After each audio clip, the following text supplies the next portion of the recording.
Mga katangian ni Krishna, ikapitong bahagi. Mapagpasalamat, grateful.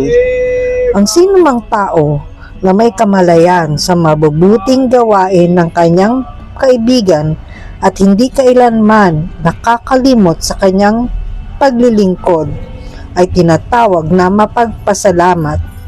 Sa Mahabharat, sinabi ni Krishna, "Nang ako ay malayo kay Draupadi, siya ay sumigaw ng mga salitang, 'Hey Govinda!' Ang panawagang ito ay naglagay sa akin sa pagkakautang sa kanya, at ang pagkakautang na iyon ay patuloy na nasa aking puso." Ang pahayag na ito ni Krishna ay nagbibigay patunay kung paano mapapasaya ang kataas-taasang Panginoon sa simpleng pagtawag sa kanya, "Hey Krishna, Hey Govinda."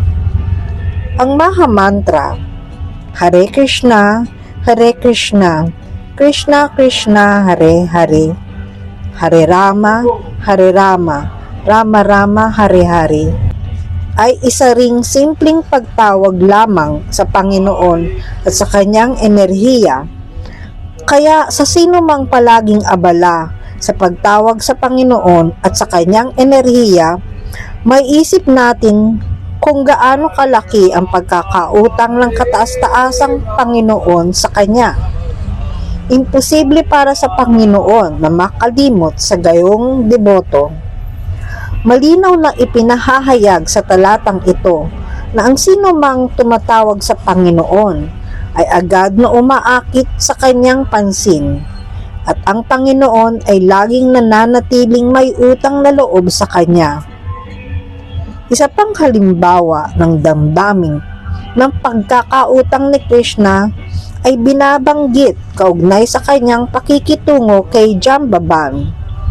Nang ang Panginoon ay naroroon bilang Panginoong Ramachandra, si Jambavan, ang dakilang hari ng mga unggoy, ay naghandog ng tapat na paglilingkod sa kanya.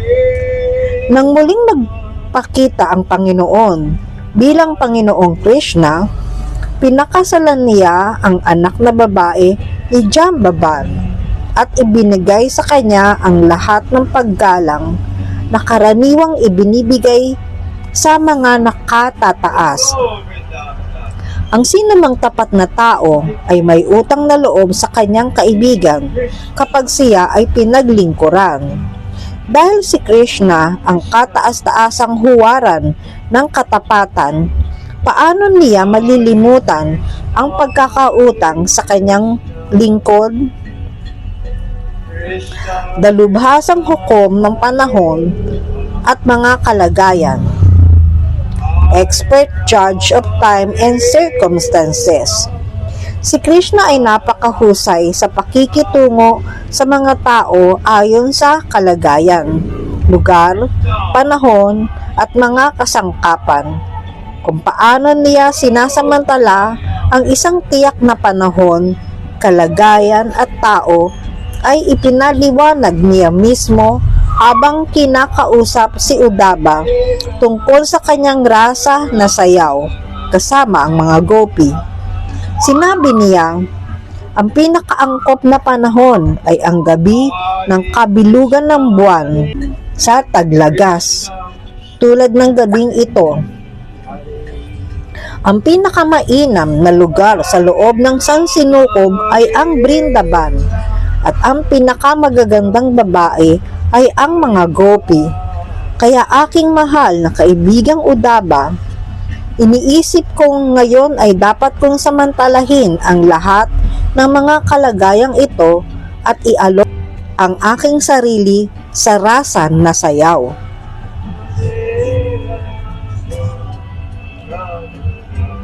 Tagakita sa pamamagitan ng awtoridad ng mga kasulatan. Seer by authority of scripture. Ang isang taong kumikilos ng eksakto ayon sa mga alituntunin ng kasulatan ay tinatawag na Sastra Chaksus. Ang Sastra Chaksus ay nangangahulugang yaong nakakakita sa mga pamamagitan nakakakita sa pamamagitan ng mga mata ng mga kinikilalang kasulatan. Sa katunayan, ang sino mang taong may kaalaman at karanasan ay dapat makita ang lahat sa pamamagitan ng mga aklat na ito. Halimbawa, sa pamamagitan lamang ng ating mga mata, nakikita natin ng araw bilang isang matingkad at nakakasilaw na bagay. Ngunit kapag tinignan natin ito sa pamamagitan ng mga kinikilalang aklat ng agham at iba pang panitikan, mauunawaan natin kung gaano ito kalaki kumpara sa mundong ito at kung gaano ito kalakas. Kaya ang pagtingin gamit lamang ang hubad na mata ay hindi tunay na pagtingin. Ang tamang paraan ng pagtingin ay ang pagtingin sa pamamagitan ng mga kinikilalang aklat o autorisadong guro. Kaya bagaman si Krishna ay ang kataas-taasang persona ng Diyos at nakikita niya ang lahat ng nakaraan, kasalukuyan at hinaharap upang turuan ang mga tao sa pangkalahatan, ay palagi siyang tumutukoy sa mga kasulatan.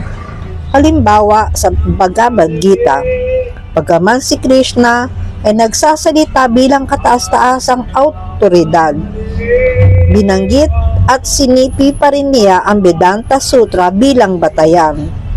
May isang pahayag sa Srimad Bhagavatam kung saan may isang taong pabirong nagsabi na si Krishna, ang kaaway ni Kamsa, ay kilala bilang tagakita sa pamamagitan ng mga sastra. Gayunman, upang patunayan ang kanyang autoridad, siya ngayon ay abala sa pagtingin sa mga gopi na dahil dito ay nababaliw sa matinding pagkahumaling ang mga gopi. Haribol.